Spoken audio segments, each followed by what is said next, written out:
Hey, it's your old pal Slim, and this is 70mm, a podcast for film lovers. Every Monday, I'm joined by dear friend and artist Danny Haas. Rowdy Piper, you kidding me? And our spiritual advisor, Protolexis. Goblin this, goblin that. What's this? The old goblin.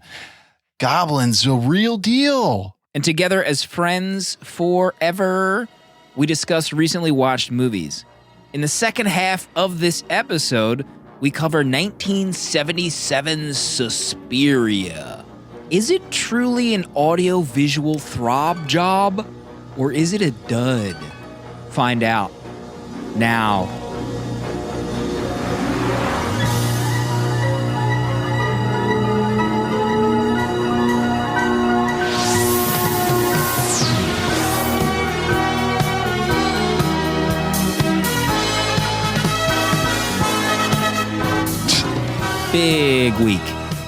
Big week next week. Mm-hmm. There's a lot of buzz on the internet right now, and with our dear friends at DUNE Pod. I think they're seeing Dune right now with like a watch party. You guys heard about this? They rented out a movie theater for locals in Frisco. Moneybags. the San Fran Valley. Frisco boys. The Frisco kids, they prefer to be called at DUNE Pod. So they're finally made it. They're watching the Dune movie. And, try as we might, we couldn't scoop them. No. I don't think we're going to make the scoop job like I threatened on Discord that we would get it out. But, better late than never. Next week, our episode will be on Dune 2021. We're going to watch it. We're going to talk about it. Next Thursday, baby. On this very podcast. Proto, can you hold in your opinions for one more week on Dune? I might have to go radio silent. I might have to pull out my Wi-Fi, for the week. Take off sick days. Sorry, boss, can't work. I can't spill the beans on Dune. I think I'll be fine. Would you be fired if you said that to a boss? Sorry, boss. I can't work this week. I got to stay radio silent on Dune. Yeah. Only one way to find out. When are you seeing Dune? Are you seeing it as of recording live? You're probably seeing it tomorrow night. Is that Friday, Danny? You're seeing it IMAX? 7 p.m. Eastern, IMAX, Point Orlando. I'm seeing it. Very excited. Very, very excited. Wow.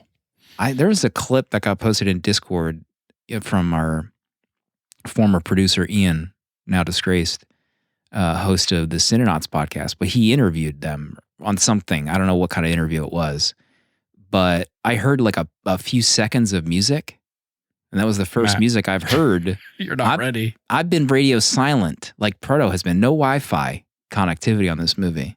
And I heard a piece of music in that video, and I was like, fudge. So that's next week. We'll be covering Dune for our very next episode. So we'll settle the score. It's time to settle this. Dan, did you watch any movies this week?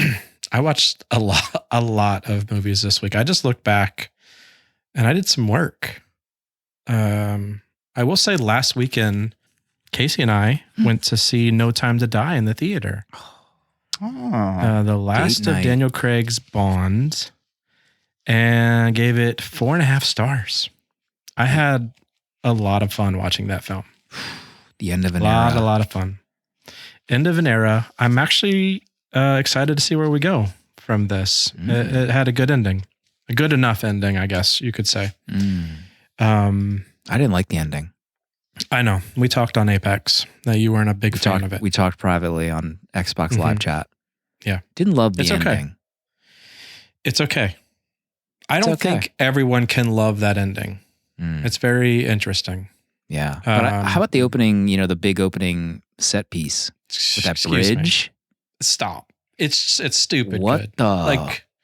Like, come off, guys. What are we doing? When he jumps off, when he hides behind that one rock. Oh. And then he jumps over. Kidding me? We're back in the Daniel. We're back in a Casino Royale territory with that opener, I think. That's very true. Casino Royale is a 5-banger. So, I'm with you on that. Other films I watched this week. I'll go through one quick. I watched American Psycho today. Wasn't feeling it. Still gave it 3 stars. Wow. Actually didn't like the ending is what kind of threw me. I didn't like how it ended, but I'm not even sure if I've ever seen that movie. I think you have a heart next to it. Christian Bale is really good in it. Like he's pretty great, but good face. Something about that story, I didn't like how it ended.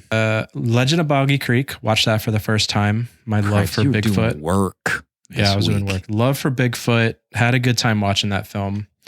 2 of the big ones, though. I watched They Live for the first time. Oh, the movie that lost to Suspiria that we're covering. Holy cow, episode. What an awesome movie. I don't know why I never watched it. I only really watched spooky movies or horror films, I guess, this time of year. And I've only been doing it for a couple of years now. So getting caught up on everything, it's been fun. So this film, I couldn't get over how cool this was. It wasn't, I wouldn't classify it as a horror film. Just like I don't know, sci-fi, I guess it would be more sci-fi thriller. Man, what a cool movie. Roddy Piper, are you kidding me? Yeah. He's great in this. God, he's thick in this movie. Is that a real name? He's Rowdy. Yes. Roddy Piper. Who's his mom? Former Intercontinental Champion. Ever heard of it? Yeah, come on. Champion of what? The Intercontinent. Okay. They Live, if we could go back maybe a decade or 2, this was, in my opinion, a legit cult movie. Not a lot of people talked about They Live before kind of Blu-rays and stuff and DVDs. This was the cult movie. If you found some person that knew about They Live and liked it, that's probably your best friend probably for the next 30 years, realistically. Right. Great film. I had fun. The relationship between the 2 leads, fantastic. Yes. Trying to tell each other about what's happening. The shots when he puts the glasses on, the black and white. I don't want to spoil too much. Yeah. Those scenes are I don't know what it was, but I really loved the attention to detail in all those scenes. It was a lot of fun. One last big one for me. I watched Carrie for the first time. Oh my God. I wanted to check that one off the list. And I could safely say this is one of my favorite horror movies of all time. It is so good. I couldn't get over how good the story was. I had seen quick shots of obviously the prom night scene is what you've always seen. Mm-hmm. So I didn't really know the whole story of it with her mother and I don't know, John Travolta and all of them in it. I had no idea he was even in this film. John Travolta. But just to watch it for that prom night scene alone is incredible. The way De Palma does it is crazy. Brian. De Palma as in Brian. Okay. The Brian De Palma. The Snake Eyes De Palma. The King De Palma. Okay. There's no way Proto was going to watch Carrie after his Snake Eyes experience. No, now he has to. Now he's interested. I just don't know if I can trust you. There's a lot You can never trust me. Are you kidding me, bro? I just want to point out there's a lot of talk in Discord about my Travolta impression being on point. I'm getting DMs. Do you want to do it again? Nah, we might need to save it. I don't want to just bust out a Travolta. Okay. At the drop of a hat. Anyway, holy cow. Sissy Spacek. She's incredible in this. Amazing actor. Mm-hmm. Amazing actor. I had a great time. I really did love this movie. I couldn't get over it. I can't remember what I had. I think I had it at 4 stars, maybe a previous viewing, but what was I thinking? You had it at 3.5. Oh my God. I know. When I finished, I was reading your reviews. I was shocked. I really was. But I righted it wrong. Embarrassed. You did right or wrong, and I'm proud of you for that. Thank you. Listen, you can have different ratings on different viewings of movies on Letterboxd logs. Okay, Ian? Mm-hmm. Can someone ban him from chat? Does anyone have the capability? Where's Dale? I don't know where Dale is. That's the beauty of logging movies multiple times. You can have different ratings, different experiences. People change. Drag Ian's avatar to the trash can. See if that works. Anyway, I know I've taken up a giant chunk of time with my movies this week, but They Live and Carrie were very much big highlights for me. I kind of want to go back and through Roddy Piper's filmography. Maybe I clicked on it. It's impressive. Right. It's got to be better than what I'm going through with Seagal There's now. a lot, and they all look amazingly bad, but good bad. They gotta be fun. We watched one at a previous lake house trip. It's like the Legend of Frog Alley or some kind of weird movie. I don't know. Oh. Speaking of your fave horror movies, last week, Proto asked us to compile some letterbox lists, get our top 5 horror movies, for the next episode. And so Carrie is in your top 5, Danny, is it safe to say? Well, yes, it's safe to say that because I already did my letterbox top 4 for horror month. So my top 5 would be Psycho, absolute perfect movie. The Thing, another perfect movie. Stanley Kubrick's The Shining is another one of my faves. Mm-hmm. And then 1978's Halloween were my top 4. And Carrie is my 5th. Oh. Easily. Oh, gosh. Yeah. Yeah. Oh, wow. It's a great list. Thank you. Great list. I was compiling mine. I had a letterbox private list set up so that no one could see what I was working on.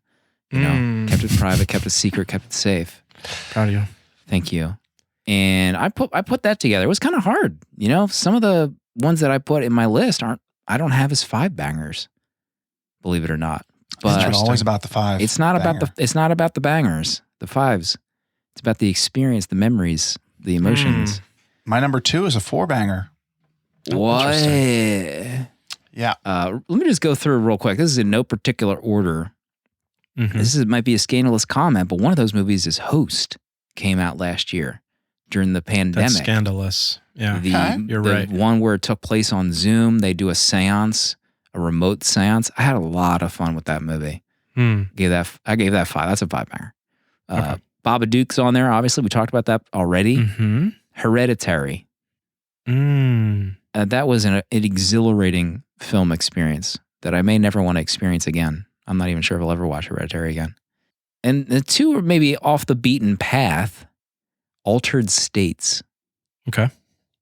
William Hurt. Kidding me? That's a Blu-ray that I have right now. And then my last one, actually one that Marcy just watched for the first time, because I think that might be on the Criterion channel.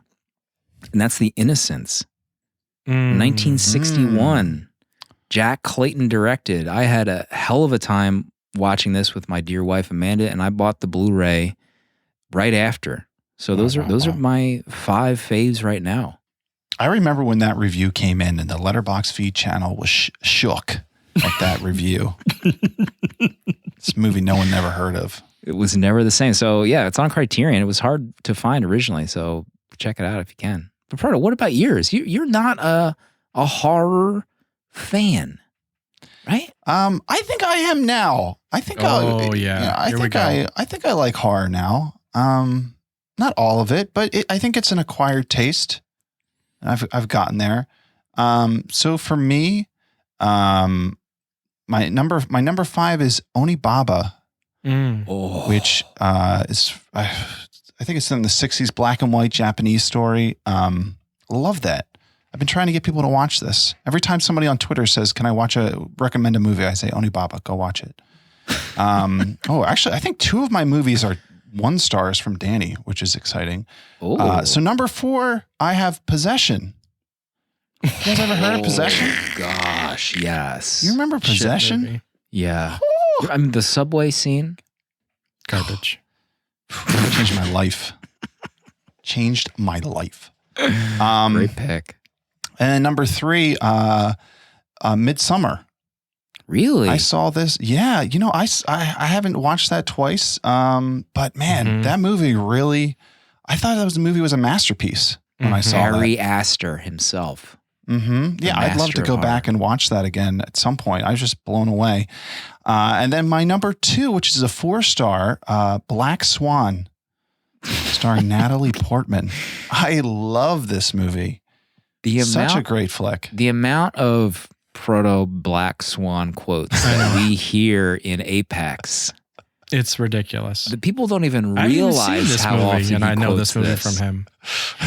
It's sick. Have you ever? Hold on. Have you ever shown the face swap that you've done on Black Swan with Proto? It's not even a Discord? face swap. It's a full video. It is one of the most disturbing videos you will ever see. It's like the Ring tape. You watch the Ring, and your life is changed after that. Danny's looking it up on his phone. I'll find it. Keep talking. Wait, are you telling me your number one is a 1 star from me? No. Oh, I thought you gave Midsommar a 1 star, but I guess. No. Okay. I love Midsommar. And then my number one, which might be kind of controversial because technically on Letterboxd it doesn't fall under the genre of horror, but I think it qualifies as horror, is Under the Skin from my boy Jonathan Glazer. I remembered. Oh yeah, that's a 1 star from one of us. That might be me. No, you gave it. I think you gave it like 3 stars, maybe 2.5. Oh, okay.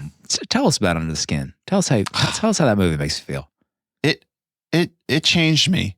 That movie was an experience. I mean, if you're watching that movie and you don't think that beach scene is horrific, you need to get yourself checked in and get checked out real quick. But yeah, I'll follow Jonathan Glazer. I mean, I know we watched Birth, not a great movie. But I love Under the Skin. I think it's a brilliant movie. So that's my number one. I mean, I have it, Danny. You want me to drop it in here? Yeah, go for it. Drop it. If you have it. It's making me copy and paste the iCloud link, and I don't want to do that. Oh, my God. Oh, there it is, baby. Even the background, just stock image. Gosh. The music. It's sick. It's sickening. Yeah. Can't miss that. All right. Proto, did you watch any movies this week? I did. I watched a couple movies. Let's see. What do I want to talk about? Oh, first thing I want to talk about is I think I'm the only one who's keeping this this noir journey alive this month. I'm sorry. But I'm glad to do it. We're in month 12 of the noir journey. Yeah, month 12. So a lot of people have fallen off at this point. But this month, one of the neo-noir film is Bong Joon-ho's Mother, which came out in 2009. This is the story of a mother whose son gets accused or convicted of a murder, and she's doing everything she can to get the charges lifted and prove his innocence on her own. It has a lot of similarities to Joon-ho's other movies. And to me, it felt very similar to like Memories of a Murder and even like Parasite. It just has like Bong Joon-ho's patented look and his comedy and, everything that makes his movies great. So I gave it 3 stars. I thought it was good. I wasn't really like blown away by it. I felt like the story the story fell a little flat for me at some points, but he kind of subverts your expectations in fun ways. So I think it's definitely a good watch. It's interesting, and it's just it has a good blend of a lot of different genres. So that was a fun movie. Yeah, like Kev said, there's still 2 weeks left in October. It could still happen. Anything's possible. True. And then, I just realized, where's your creature from the creature from the Black Lagoon isn't showing up in my diary. Did I? I must have not put a date on that one. I think because you didn't start at 5, I deleted it. Wow. Yeah, actually, I did watch that. I don't see that in your diary. But I watched that. I mean, these Universal monster movies, they're like an hour long. They're hard not to watch. And it's fun. It's a fun little movie. As I say in my review, Julia Adams. Whew, what a babe. I got it right here. Julia Adams is an absolute dime. My God. No wonder Fishman was on the offensive. Oh my God. Primordial urges taking over. A scandalous review. How did maybe Letterboxd hid that review? He got flagged. Maybe that's why it's not showing up. Maybe it got shadow hidden. Yeah. Shadow flag. Wow. I do have a date on it. What is going on here? Maybe somebody complained it was a little too risque. Too horny on Maine. Could be. What made you seek out Creature from the Black Lagoon? That's not in the noir journey, is it? No, but I mean, it's horror month. What did I watch? I watched Dracula, Invisible Man, and Frankenstein last year. So there's a few that I wanted to, watch, and they're all on the Criterion channel right now, or a bunch of them are. And I think it was Saturday. I wanted to watch something that my kids could watch, so they thought it was pretty funny. The music is insane in this.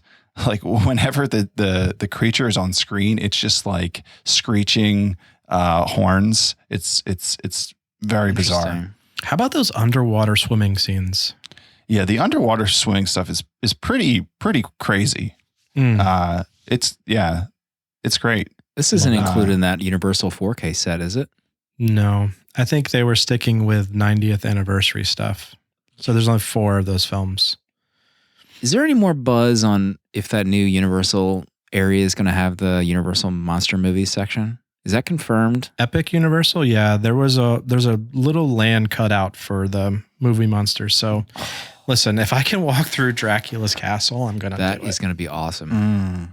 Do I want to talk about any movies this week? Well, I can talk about Harakiri real quick. We did a special episode that is only available for patrons in the 70mm Vault, Harakiri. We all watched it and highly recommend anyone with a Criterion subscription, access to one of their sales, buy that movie, and then listen to our episode. Very fun chat we had. I've been going through, Danny, I don't know if he said this off air, but he bought that Psycho 4K. I've been going through the Psycho cinematic universe and watching those other movies. Did you know they made You've been enjoying them, though. You know they made 4 Psychos? Yeah, baby. I enjoyed the second one. I thought they made 5. Or was there a TV show? I think there was a TV show. Yeah. The second one, is him released 22 years later and going back to the house, the motel, the house, and trying to kind of, baby, restart. He's deemed like no longer insane. And there's like the sister of someone that was murdered is like kind of pissed that he's been released. So she's, waiting for him to screw up. He meets a young waitress. He gets a job at the kind of diner. I really thought it was a lot of fun. This is the exact plot of Halloween 2018. What the? Psycho did it first. The third one we just watched, I bought the Blu-ray set of this a while ago. But believe it or not, the thing that's kickstarted me watching it is because they're all on the Peacock app. The Peacock Army Rise Up. So we watched the third one, and believe it or not, Perkins is the director of the third one. Oh, really? Nice. Yeah, he directs the third one. Did not love it, though. The fourth one is allegedly him calling into a radio show to explain why he did what he did. And I think there's a younger actor that might play him. So I'm not sure if it's like a flashback film. So we'll see. Getting interviewed by podcasters. Wait, the first Psycho isn't on Peacock, though. That's disappointing. Yeah, that's not showing up on the Peacock app. Kidding me? They couldn't even get the first Halloween 2018 on the Peacock app. That's true. They're not going to get Psycho on there. We should get into, oh my God, we still have to call out our new friends this week. We didn't even do that. To the Patreon, 3 new friends, Blake, Peter, and Eric, joined up this week. You can do so at 70mmpod.com. Get access to the exclusive episodes that are only available to our friends on the Patreon or paid Spotify subs. And $4 a month. Get access to all that on our Patreon. Get access to the VHS Village Discord. I saw there's a secret Santa happening in the Discord. Excuse me. Did you see that? No. Are we invited to that? I think we are. Oh, okay. If you saw that. There's also, I think, another watch party that happened recently. So there's a lot of activity. If you're looking for some movie friends, maybe you don't have them, come join us on our Patreon. And last but not least, if you share the show on social media, you get entered to win a free year of Letterboxd Pro. No ads for you as a Pro member. You get access to some year-end stats, so some cool features when you upgrade. And this week's winner is I Am Dunham on Instagram. Nice. Just want a free year of Letterboxd Pro. Congrats. And if you want to upgrade, maybe you didn't win this week, you can do so 20% off for Letterboxd Pro or patron status at the link fancy link on 70mmpod.com. It's time. It's time for Suspiria. The winner of the vote. They Live, Rowdy Roddy Piper lost out. We'll never experience Proto watching Rowdy himself in movie form, but we have Argento's Suspiria, 1977. Bro, what's this movie about? Suspiria is about Susie, who is an American ballet student who has just arrived in Germany to study at the prestigious Tanz Dance Academy. What Susie doesn't know is that the school is a front for a coven of witches, led by the undying Helena Marcos, an evil witch with an incredible nose whistle. Immediately, Susie is bombarded with strange occurrences: a big slumber party, murdered students, a prescription of blood, a downpour of maggots, and a soundtrack that will get your trousers throbbing. Susie is marked for death, but may be able to survive if she takes care of that pesky witch. Witches are thriving in Freiburg, but Susie has had enough and is ready to burn it all down. Suspiria.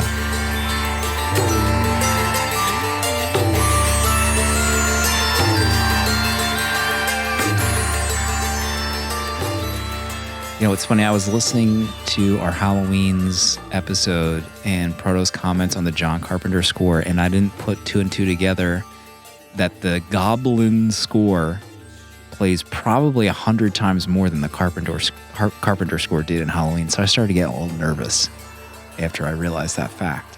What's your history with Suspiria, Dan? You've seen the new one, right? The more recent one. You've never seen this. No, never seen this. Love the new one. So this, as people have brought up my words from last week, yes, I was very excited to watch this film. I was glad it won because I didn't have any intentions to watch They Live. So yes, I was looking forward to this movie for a while now. I really wanted to revisit it. It wasn't easy to track down, so I think that's why I didn't watch it right after I watched the new one. But yeah, that's that's all my history with this film is. Proto, what about you? Yeah, I had seen the remake, I think in 2018. Didn't really know much about this. I assumed it was pretty similar to what the story of the remake. And then you watched the 4K a couple months ago, and you had high praise for it. So at that point, I was excited to watch it. I mean, you know of Argento. I know the name. I don't know if I've seen his other movies. Yeah, that's the reason why I saw Suspiria, because I think I was listening to Bat and Spider's podcast, and they might have been talking about Argento movies. You know, they're always talking about Gallo movies. Gallo. They did Crystal Plumage.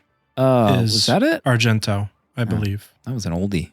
So I think that sent me on the journey, you know, because I felt like a dullard. I was like, what is this movie type they're talking about? I didn't know what the hell. They say it every episode, and I'm too shamed to Google. But apparently it's like a horror movie with, like, you know, mystery detective aspects of it. You don't really know who's done it. A whodunit. Italian whodunit, I guess. And so I went through some of his movies. I think one of them was like Phenomenon, and I didn't get it because I'm jumping in feet first, and I'm like, man, the audio sucks on this movie. And I'm like, is this just the way it is? And if you're not used to watching those movies, you're in for a rude awakening, because it's ADR, you know, all the audio is really done after the fact. I don't even know if they have an audio recorder on set. You know, they're just recording that in a studio afterward. What really shook me about getting into those movies is, like, the audio of the music often was not the same level as the vocals. So I had to, like, turn up the volume to hear, like, them talk, and then the music would hit, and I would have to quick, like, turn them. I'm like, what the French is going on with this soundtrack? I was getting so annoyed. So I didn't really love 2. I think I watched Deep Red also. But then I started up Suspiria. and I knew that there was like a backstory. There's like multiple versions or masters transfers of this film that exist. Like there was a Blu-ray that maybe people didn't love, and there was this other company that restored it, and it looks a lot better. So I started it on Tubi, I think, and the colors were just like popping even on like a Tubi version. And then I started like, wonder what the Blu-ray looks like for this. And then I saw there was a 4K. And I was like, I got to buy this 4K. I'm just going to effing do it. I'm going to buy this 4K. I'm going to sit down and watch it. And I had an experience watching it for the first time in Blu-ray or 4K. So that was my backstory for Suspiria. So Danny, what's on your list for this film? Listen, I don't have a lot on my list, I will say. Let it out. It's a safe space.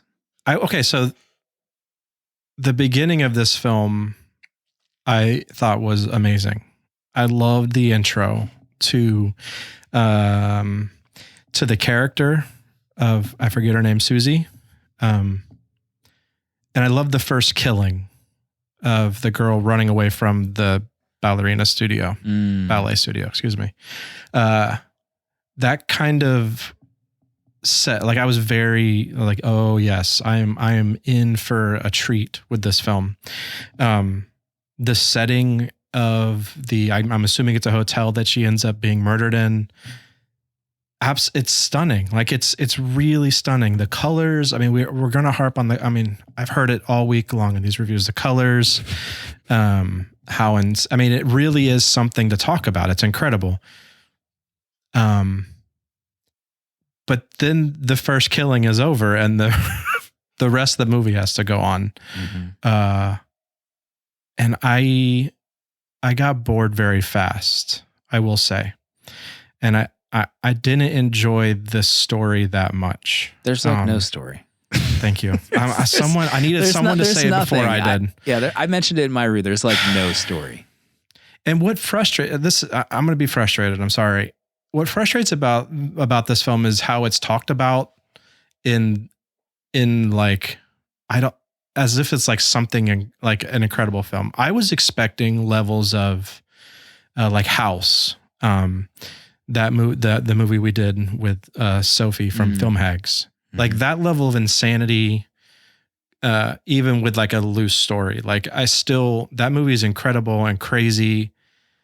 This one, it just kind of falls off for me for real fast. Like it's a real high in the beginning for me.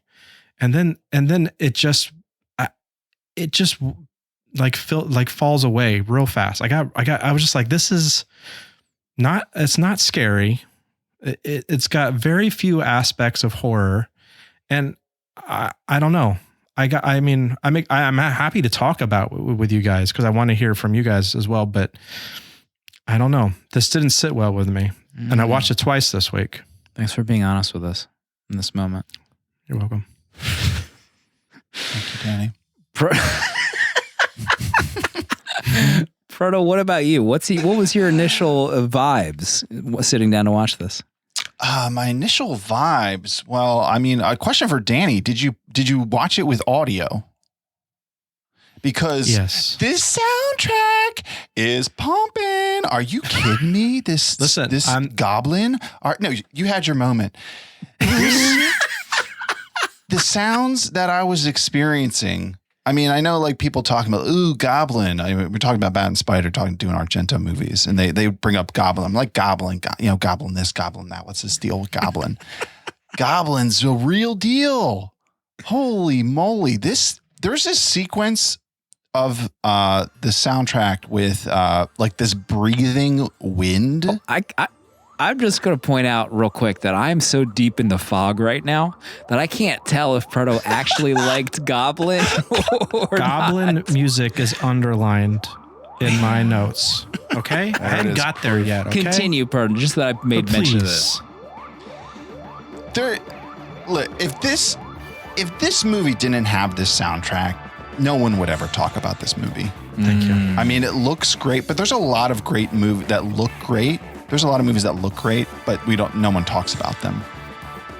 the music in there's entire scenes where the music is just carrying everything that's happening. There's a scene with the girl, I think her name's Sarah, the one that kind of befriends Susie and is kind of telling her about everything. Where she's in the room and she looks out the window. I guess that's the scene where she gets killed. But like, if you don't have the music in that scene, like nothing is even happening. Like you have no cues for what's going on. It's all entirely carried by the music.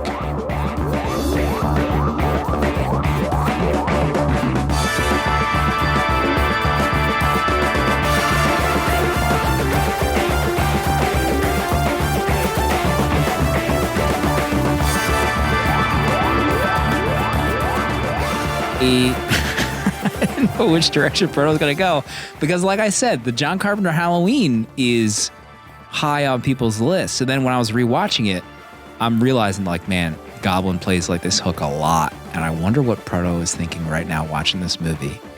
And Goblin, I wrote in my review, Goblin is better than the Beatles, is what I said in my review. And I've seen a few movies this year. I'm trying to click on them in Letterboxd. Goblin is legit. Like Dawn of the Dead. I'm going through the list. Dawn of the Dead, Demons, Phenomena, Suspiria, Shaun of the Dead. They've done some music for. Deep Red. There's just something about the way that they produce music that it's just unlike any other like musical score, right? Like I think I also compared them to like Atticus and Trent. You know how they're like, oh, Trent Reznor and Atticus Ross doing the soundtrack. Like, yeah, okay, we get it. They do the soundtrack to every freaking car commercial now. But like Goblin, like why don't people talk about Goblin like they talk about Trent Reznor doing the scores for movies? Because it did scores for a movie like Suspiria. Suspiria is just, I mean, it's just blah. The movie, you mean? Right. If the story of this, if this movie was a better movie, Goblin would be hailed as one of the greats for sure. Having the music carry this film is the problem with this film. How about the scene where the Proto mentioned that window scene where her face is pressed up against the window and then her face gets pushed through the window? Absolutely incredible. I think someone posted that this week, but then deleted it because it was kind of... I mean, can you imagine if that was the art? Her face. I should have. I know. Should have. Oh my God. So, Proto, what else for this viewing jumped out at you for Suspiria? So the other thing big that we mentioned a little is just the ADR in this. You know, these movies of this time, these Italian movies had this, and it's just like it's very jarring. And I've had this issue now. So I have a sound bar, and I keep having this issue where sometimes the audio gets out of sync with the visuals, and I'll have to like reset the sound bar. And at first, I'm thinking like I cannot get this sound bar to work properly. I was like for 5 minutes. And then it kind of like dawned on me. I was like, oh, wait, this is one of those movies. So that kind of threw me for a loop at the beginning. But at the start of the, how about the typeface of the credits? Kidding me. Gorgeous. Sheesh. You Gorgeous. got one thing right. Is that the official 70mm font for our new social media videos? I do have to, we talked about, Danny briefly touched on the lighting. I mean, the lighting in this movie, the red, the blues, like it doesn't make any sense in some of the shots, but it just looks so sick. Like there's so many scenes kind of towards the end, I rewatched the last half today, where she's coming out of rooms and there's just this bright red hue coming through. It is just like a simple change to a set, but it just pops so well in this movie, in my opinion. I love the scene where I think when she's first there and she's shown to maybe like the locker room, and then when she comes out and like the maid is there with the little boy, and the maid like flashes her with that piece of glass, and it like all goes white, and the music playing in the background. Yes. Alrighty. The colors of the Academy incredible building. Like the visuals, as soon as you enter that building, but then also Danny positively talked about the first death scene at that apartment building. What the French was that building even? Yeah. What? Like the design Why of is a killer there? the ceiling piece, like of the shards breaking and then killing that woman. I just want to go hang out in that building. That long shot of the lobby, how symmetrical all of the design and graphic work were. Incredible. Yeah. I mean, it almost felt like Wes Anderson was probably enjoying this shot. Yeah. Yeah. Yeah, the shot of the woman trying to get back into the room and the camera's pulled back and she's like banging on it, and just the framing of that is really beautiful. I was really I found it hard to stomach the killings in this. The stabbing felt so real and terrifying. Like someone getting stabbed and then trying to recover and then just somebody stabbing them again. Like I could feel every time she was stabbed. And then when she stabbed like directly in the chest, that just felt so real and visceral to me. Mm-hmm. And to the heart. Also, her beating heart was out. Oh, yeah. How about when the one girl gets her throat cut open and it's just like that extended like shot of the knife going through, the fake skin and stuff. Ugh. Oh, I did have a note. I think where the girl gets in the beginning where she's hung, and then it shows in the blood dripping down, and then it's like falling onto one of like the white tiles, and it looks like a piece of canvas with like blood. And I actually said this guy out loud, like this guy, like come on, Argento, what are you doing here? That whole shot was amazing though, with the ceiling falling through the roommate or whatever. Great set piece. She died too from the roof caving in. I mean, that whole beginning intro is great. Her yelling for like 10 minutes. Someone help me. She's banging on every door. No one's answering. No one in that building but them two. And whatever monster killer thing it was. Yeah. The other scene, Paul just referenced it, but the barbed wire scene where this one gal falls into this pile of barbed wire. How about that? The slow. So someone's like about to unlock a door that she was in. That person was attempting to unlock this door for like 10 straight minutes. Yes. That's literally all they had to do was just Lock lift pick. up. The door would have been unlocked. What were they doing? And she's like stumbling on luggage trying to get out. And then the next thing you know, she just falls backward into a room of barbed wire. No. She steps into it. I don't know how she doesn't see it. Like, what are we doing? She willingly jumps into this barbed wire. Don't let them fool you. I just laughed out loud rewatching that scene because it was so silly. It's so ridiculous too. Well, I thought like, why doesn't she just hold the lock down? And what's that guy gonna do? The guy's gonna get bored eventually. Someone's gonna come around. Also, why is it taking so long to just undo the lock? And why does he have a butter knife? Oh my God. How about the pianist? The blind pianist who gets fired because his dog bit one of the evil little kids. The kid deserved it. The witch kid.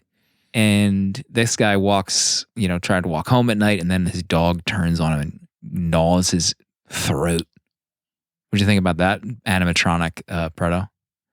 That music was pumping. Another scene, the goblin just carrying that whole scene. I know.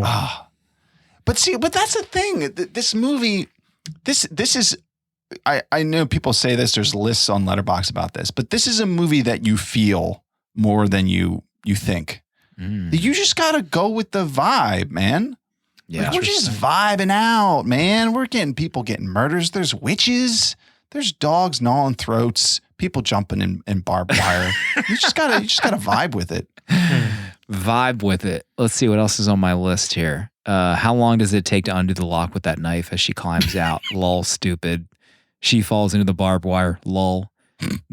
So she tracks down the one girl's therapist after she like finds out that there's like witchcraft happening. And the therapist just willingly has a conversation with her about how, she told me all the time about the witchcraft stuff. And then he gives the backstory on the school.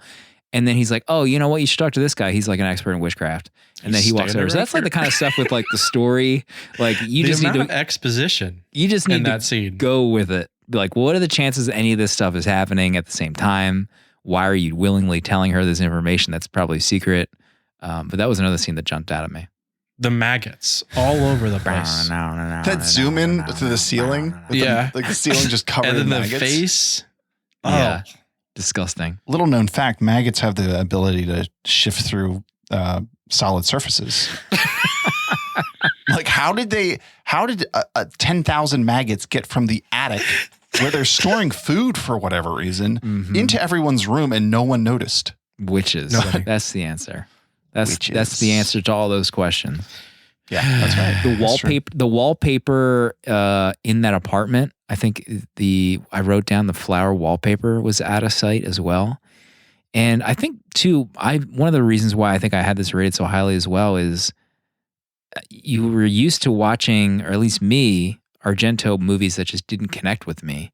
And then he pulls out this visual throb job, an audio visual throb job. And it's like, what the F am I watching right now?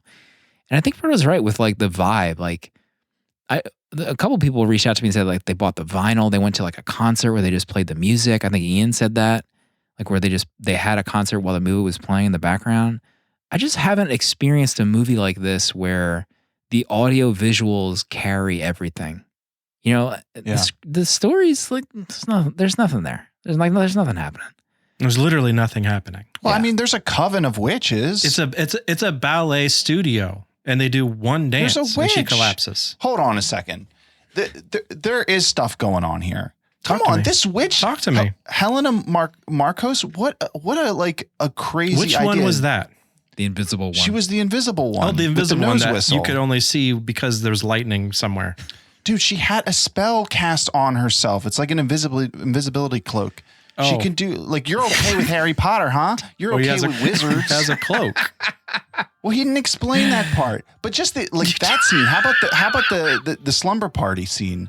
The slumber party scene where she comes in and she lays down and she's snoring. Oh.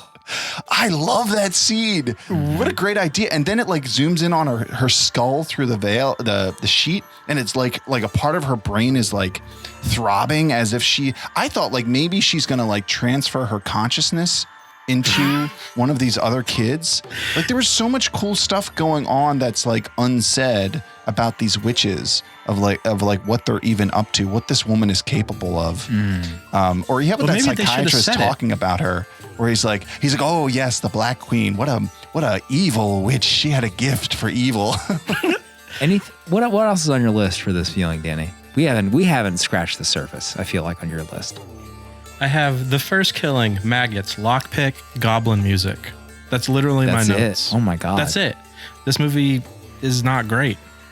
There's not much to talk about. What's your rating? I mean, Give us your rating right now. We could sit around talking about goblin and the colors in this film all night, but give us the rating now. It's 2 stars. See, producer hat on for a second. I anticipated potentially at least one host low rating this movie. So that's why I kind of had our first segments drag on a little bit. I knew that there might need to be some time saving in this segment. Wow. I felt it. I just don't know what else to say about this film. I watched it twice this week, hoping that my first sitting down of this film was just off because I expected something completely different. I expected... It's not what I expected. So watching it the second time, knowing what I wanted, knowing what it was, maybe I could fully enjoy this.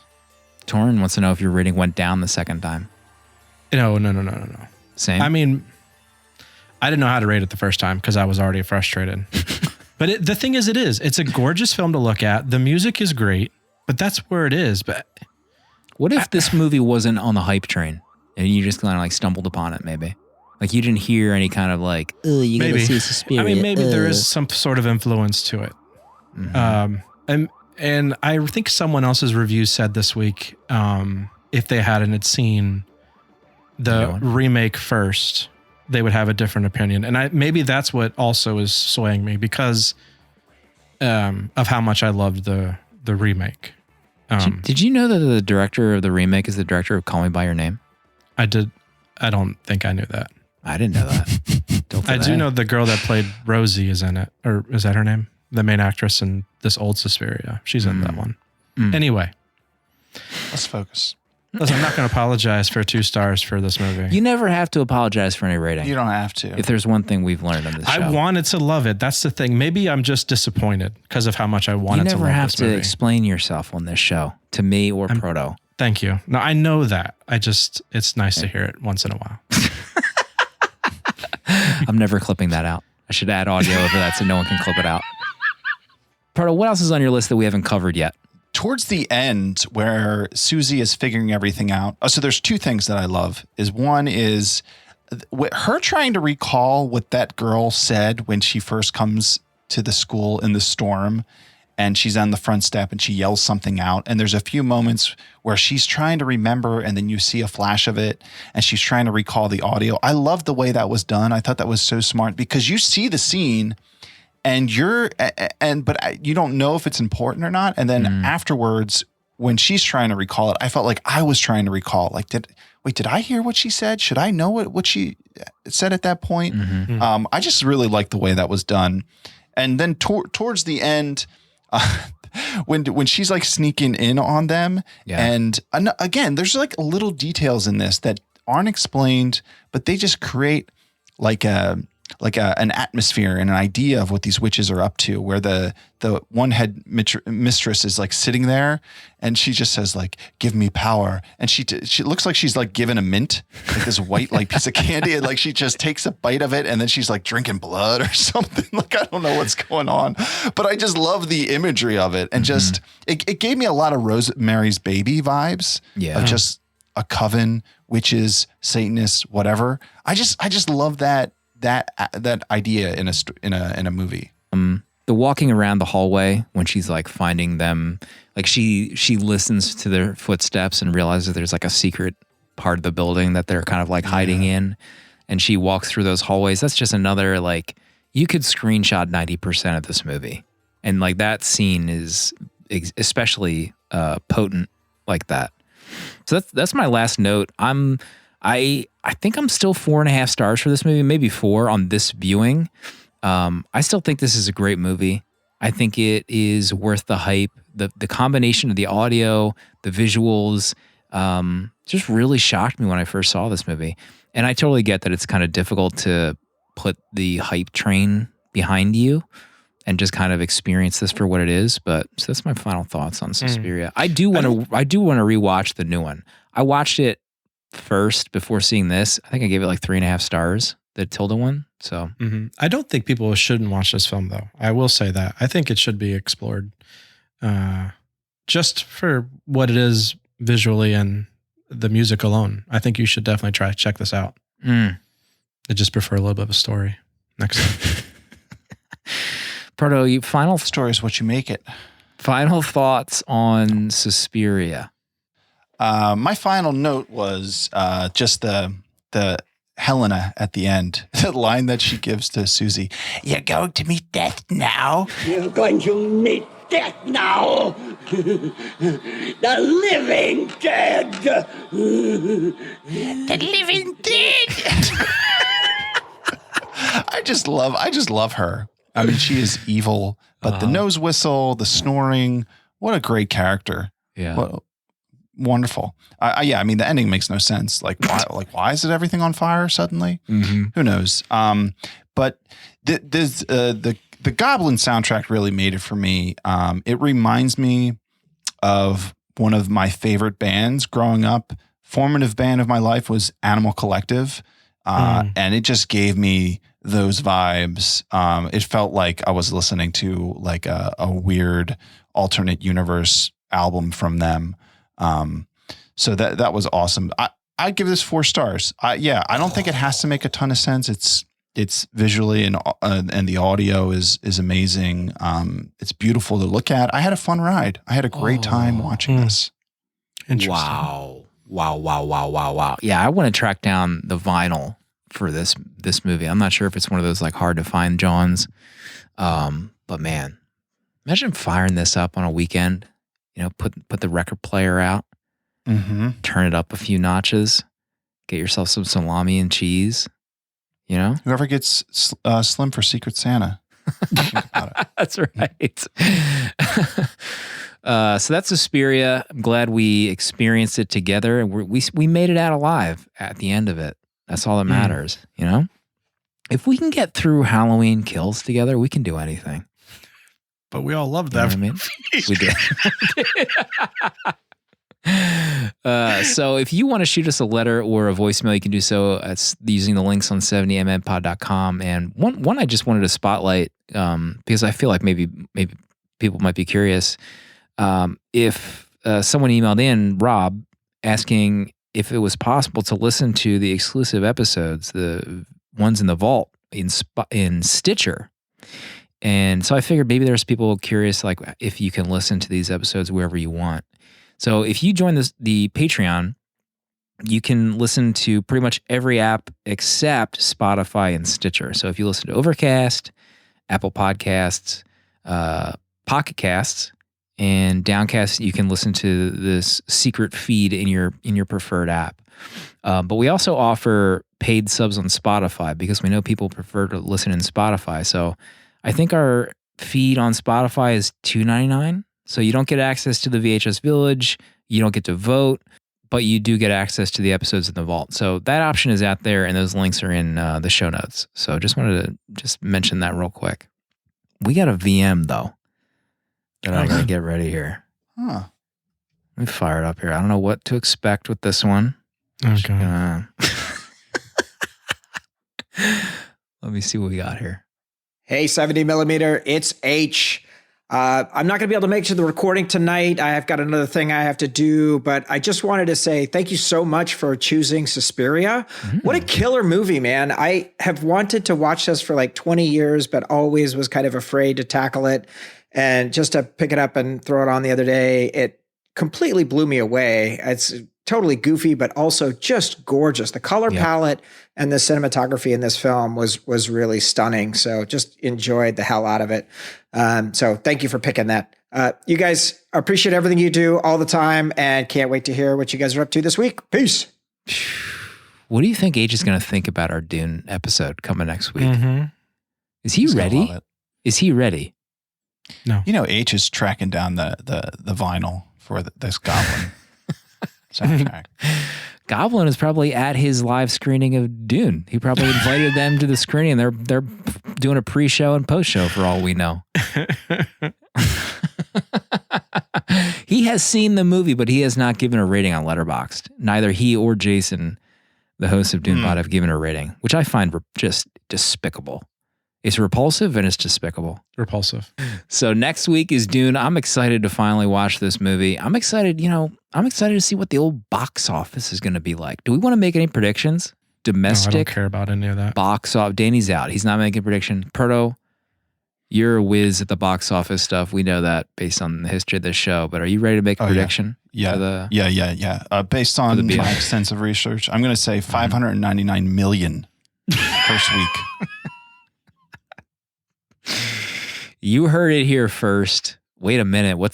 Yoli just linked to some Goblin stuff. Wait a minute. Hold on. Hold the phone. We're not in the show just something yet. right now. Goblin Suspiria Buy it. vinyl. Add it to cart right now. I'm accepting all cookies right now. Hold on a second. Adding to cart. Oh. Entering credit card information. You better hurry. This one looks like it's just one for sale. Is this region blocked? Will this play on my vinyl? Mint near mint. Look at the logo of Goblin. That is a logo. Can we steal that? No. Matt. Can we steal that font in some way? I'll take this on. Thank you, Proto. That's it. Another one in the books. We have a big week next week, and then we have another month to kick off. True. Danny, I think, is the first pick. Somehow you've been the first pick for the last 6 months. I don't know. It makes me sick. I don't like leading these months.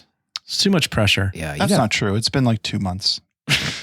You got It's a long something time. up your sleeve as well that maybe we'll get into next week. But I have Proto- a dear friend. He's getting into I'm it gonna right. say it He's right getting now. into it right now. I have a dear friend that is willing, longtime friend, to come on the show because I knew the movie I'm picking for that month was going to be something they want to talk about with me. God, George And Lucas, us. I can't believe it. The man himself. He's going to explain the Force, and you're going to learn about it. For the record, nor Proto or I know who this person is, but Danny is bringing a guest to the show. This has never been done. You'll know next week. Cripes alive. Proto, can you take us out this week, please? Yeah, I was inspired this week watching this. I actually wrote down a prayer that I had while watching this that I wanted to share. Oh gosh. Ready? Oh God, we come before you to thank you for the gift of ADR. Because it reminds us of our weakness in many things. But just like it, we know we can be perfect in spite, not because of, as if we deserved, but in spite of our flaws. Go in peace. See everybody next week for Denny Villeneuve's DUNE.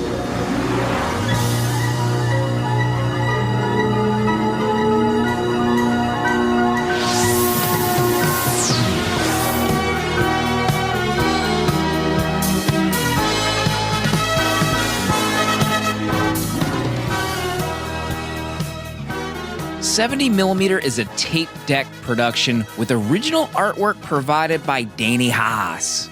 Spiritual guidance provided and V'ger, the robot who loves movies, created by Protolexis.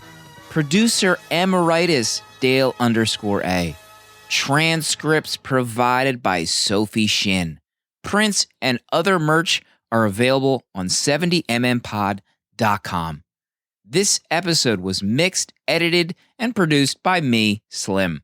Support our Patreon for access to our VHS Village Discord to talk movies with new friends and access to exclusive episodes, discounts on merch, and a physical membership card mailed to you. To check out other Tape Deck podcasts, find the link in the episode notes. And if you'd like to support our friends at Letterboxd and upgrade to Pro or Patron status, you can do so with a 20% off discount using the links on 70mmpod.com. Goodbye. This is a Tape Deck podcast.